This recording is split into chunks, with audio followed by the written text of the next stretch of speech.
Welcome to Origins, where we go over the origins of your favorite superheroes and villains. Today we're going to be explaining the origins of Thor as it's been explained in the comic book Avengers Origins Thor. Before we begin this Thorigin, you guys know that I'm not the best with pronunciation, and when you throw in a bunch of crazy pronunciation for Thor, it gets even wonkier. So please bear with me as some of these words are going to be off. Our tale begins on Asgard, with some children running around playing. A young girl and two young boys are running until the girl falls to the ground. One of the boys, whom goes by the name of Loki, stands over the girl demanding that she declare him the winner. But the other boy, going by the name of Thor, grabs his hand. "That's enough, Loki." He then helps the young girl, whose name is Sif, off the ground. But you see, Loki had a bit of a crush on Sif, even though she only had her eyes on Thor. So one day Loki snuck up on Sif as she was asleep in Odin's throne room, and he attempted to cut her hair so that he could use it in a love spell. But just as Loki was about to be successful, Thor happened on his brother and he demanded that he stop this mischief. As Loki tried to claim that the whole thing was a joke, Thor demanded to know what his plan was. And just then, Odin entered the room. "Enough! I had a task for both of you, but what Loki has lost in disobedience, you will gain in duty and fealty, Thor." With the final words of his father echoing in his head, "You will do it, and you will do it before nightfall." So taking the fastest steed in all of Asgard, Thor makes his way there and he enters the smith of the dwarves who created Gungnir, Odin's spear. Odin demands 3 new weapons. What they are, I leave up to you. So the dwarves think, and they decide, Odin can be quite generous when pleased, so let's get to work. What no one realizes though is that there's a shadowy figure standing nearby, watching all of these events transpire. The dwarves wave their hands and they create Gillenburst, the living golden boar.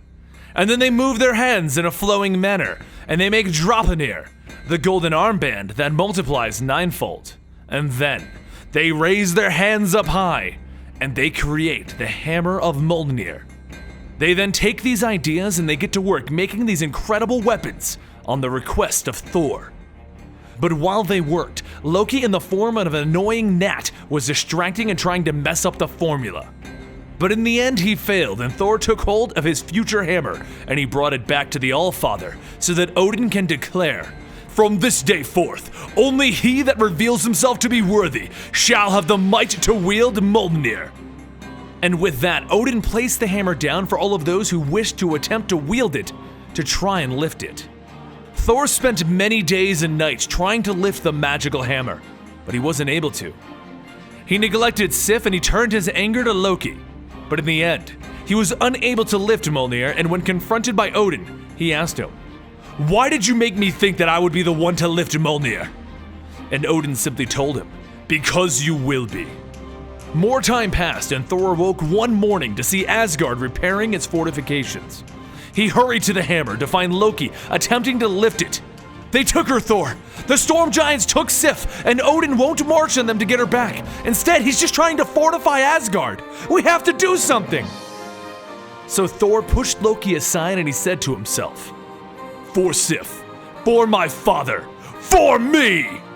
And he lifted the mighty hammer of Mjolnir finally. He tore through the 9 realms looking for Sif, but even after he saved her, he just kept going and defeating the many enemies of Asgard over and over until he finally tore through so many of the peace treaties that Odin himself told Thor to stop. "Will you not relinquish Mjolnir, Thor?" Odin asks him, and Thor defiantly tells him, "I will not." So Odin just removes it from his hands. "While you have defended Asgard, you will learn judgment and humility. By my beard, Thor, you will learn it." And Odin throws Thor down to earth. From this time forward, Thor went on to live the life of Donald Blake, a normal human on Earth. And through this life, he learned how to be a healer, a doctor, and a caregiver, while learning humility. And eventually, Thor was reborn. Thor would then go on to join the Avengers and team up with Captain America and Iron Man and do pretty much everything that we know that he's come to do. I hope you guys enjoyed the origin story of Thor, and honestly, I do want to do more Thor stories, but I'm only reading the current run, so I don't know any good ones. Why don't you guys let me know in the comments down below any good Thor stories that you want me to cover?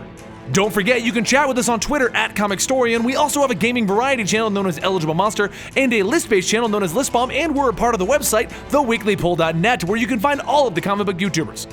I'm Benny the Comicstorian, and I will see you guys next time, right here.